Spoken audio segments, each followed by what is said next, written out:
Hello hello ഏട്ടാ. നീ എന്തെടുക്കുക അവിടെ? ഞാൻ അടുക്കളയിലായിരുന്നു ഏട്ടാ. അതാ അടുത്ത ആഴ്ച അങ്ങോട്ട് വരുന്നുണ്ട് ഞാൻ. ടിക്കറ്റ് എല്ലാം ഓക്കെ ആയി. ആണോ? മോൾക്ക് ഇതൊക്കെ സന്തോഷാവും.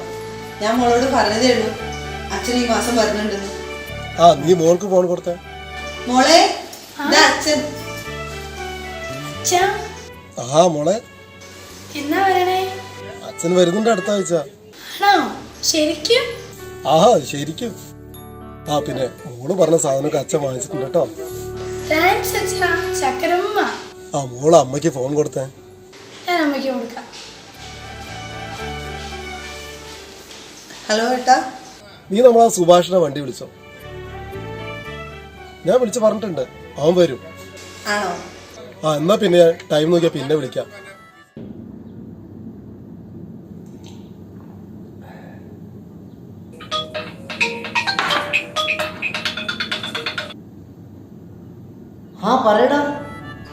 പിന്നെ എനിക്ക് നാട്ടിലേക്ക് പോകാൻ ടിക്കറ്റ് കിട്ടി. അടുത്ത ആഴ്ചയാണ്. നിന്റെ ടിക്കറ്റോ? നിനക്ക് ടിക്കറ്റ് കിട്ടിയോ? അടുത്ത ആഴ്ച ഒരുമിച്ച് പോകാമായിരുന്നു. ഓക്കെടാ, ജോലി ആയിട്ട് പിന്നെ വിളിക്കാം.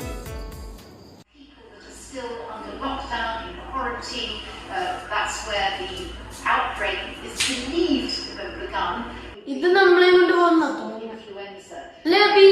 ഓരോ ദിവസം എത്ര പേരാണ് മരിച്ചു വീഴുന്നത്.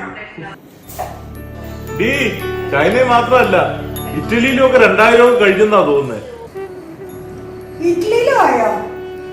ഇത് വല്ലാണ്ടൊക്കെ പകർന്നുണ്ടല്ലോ.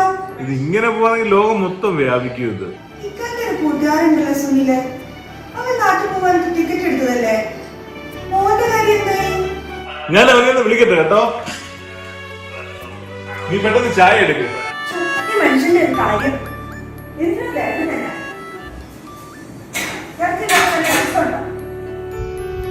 ഹലോ, നീ എന്നാ നാട്ടിലേക്ക് പോന്നേ? ഈ ആഴ്ച പോകും. കൊറോണ കാരണം ആരും നാട്ടിലേക്ക് വിടുന്നില്ലെന്ന് കേട്ടല്ലോ. ആണോ? ആകെ കുറഞ്ഞല്ലോ.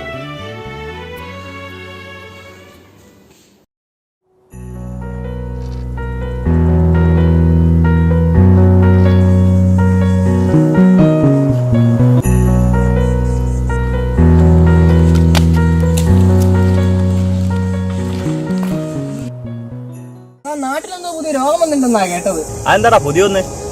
എന്തോ കൊറോണ എന്നൊക്കെ എല്ലാരും പറയുന്നു. വല്ല പനിയും. അല്ലടാ, കുറച്ച് ഡേഞ്ചറാ. നിപ്പ പോലുള്ള എന്തോ ഒരു വൈറസ് ആണെന്നാ കേട്ടത്. അങ്ങ് ചൈനയിലെ അതിന്റെ തുടക്കം. അവിടെ എല്ലാരും മരിച്ചു കൊണ്ടോണ്ടിരിക്കുക. അതൊന്നും ഇല്ലടാ, ചൈനയല്ലേ, അവർ വല്ലതും കണ്ടുപിടിച്ചോളൂ. നീ കളിക്കില്ലെങ്കിൽ ഞാൻ ചെയ്യും. അതിന് പാപ്പൻ ചാവണം.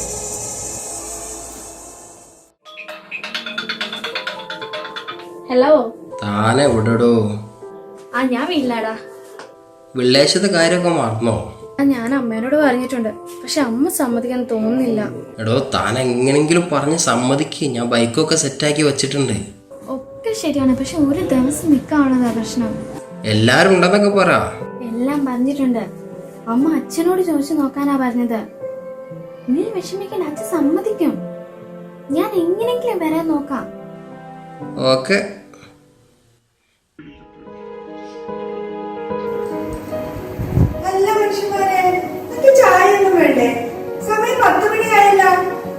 എങ്ങോട്ട് പോകാനാടി? ഓഫീസെല്ലാം അടച്ച്, റോഡിനകത്തും ആളില്ല. സാധനം മേടിക്കാൻ വേണ്ടി മാത്രം ആളുകൾ വെളിയിൽ ഇറങ്ങുന്ന കൊറോണയെ പേടിച്ചിട്ട്.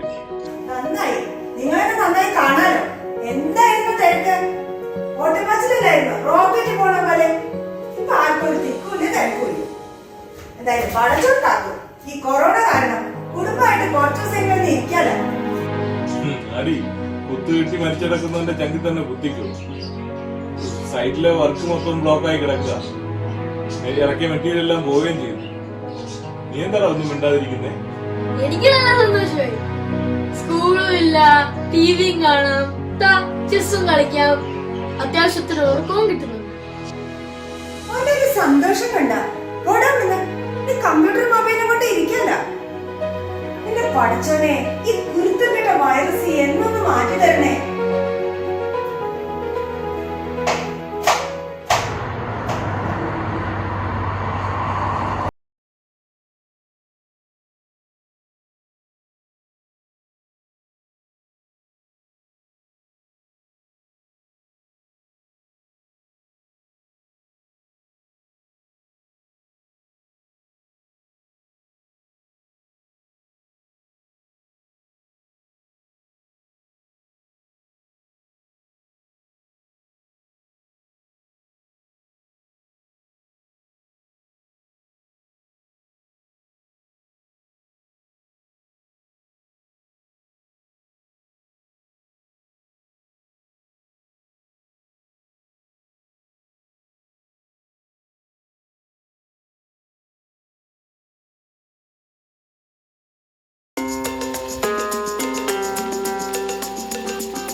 ഹലോ ഏട്ടാ, എന്താ വിളിക്കാണ്ടിരുന്നത്?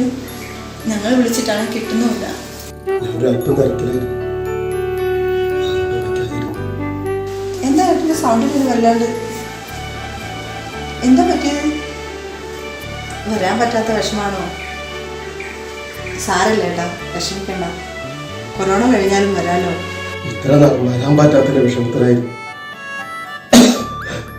പക്ഷെ വരാൻ പറ്റില്ല എന്ന് തോന്നുന്നില്ല. ഏട്ടൻ എന്താ പറ്റിയത്? എന്നോട് പറ. അത്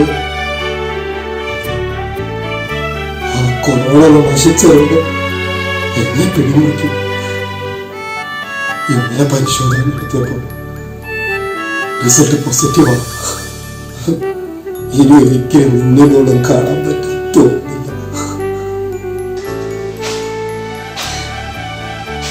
എന്താ നീയൊന്നും ഇല്ലാത്തത്? നമ്മുടെ മോളെവിടെ? ഈശ്വരാ, ഏട്ടനെ കൂടി വരാൻ പറ്റില്ലെങ്കിൽ ഞാനും മോളും ഒരു വിഷയം കയറിൽ അങ്ങോട്ട് വരും. ആർക്കും എന്തിനൊന്നും വരുത്തല്ലോ ഈശ്വര. മനമൊരുകി കരയുമ്പോൾ അരികത്തായണയുന്ന കുളിർക്കാറ്റിൻ മണമോ നീ, നറുമഞ്ഞിൻ കുളിരോ നീ.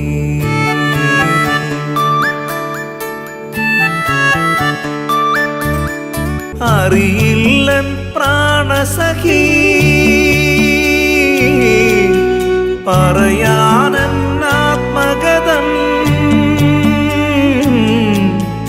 അറിയില്ലൻ പ്രാണസഖി പറയാനൻ ആത്മഗതം. അറിയില്ലൻ പ്രാണസഖി പാടാനൊരു പ്രിയരാഗം.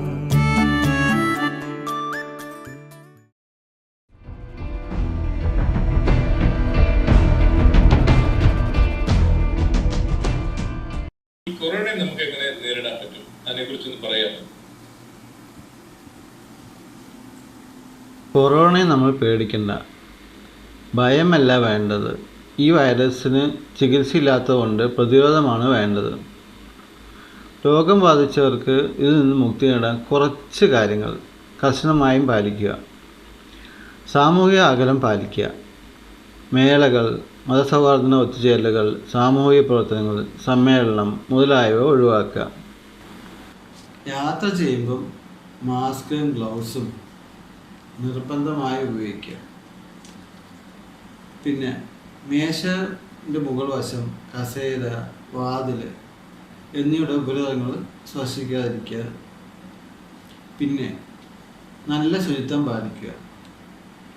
സോപ്പും വെള്ളവും ഉപയോഗിച്ച് 20 സെക്കൻഡ് തുടർച്ചയായി നിങ്ങളുടെ കൈകൾ ഇടയ്ക്കിടയ്ക്ക് കഴുകുക. മൂക്കിലെ വായിൽ കണ്ണിൽ കൂടെ തുടർന്നത് ഒഴിവാക്കുക. പുറത്തു നിന്ന് വീട്ടിൽ വന്നതിന് ശേഷം, പ്രത്യേകിച്ച് രോഗികളാണെങ്കിൽ നിർബന്ധമായി നല്ലവണ്ണം സോപ്പ് ഉപയോഗിച്ച് കുളിക്കണം. വസ്ത്രം പ്രത്യേകിച്ച് സോപ്പിൽ വെള്ളത്തിൽ മുക്കിയിട്ട് വെച്ച് കുറച്ച് നേരം വെച്ച ശേഷം കഴുകേണ്ടതാണ്. ഇത്തരം പ്രവൃത്തികളിലൂടെ 100% നമുക്ക് രോഗമുക്തി നേടാൻ സാധിക്കും.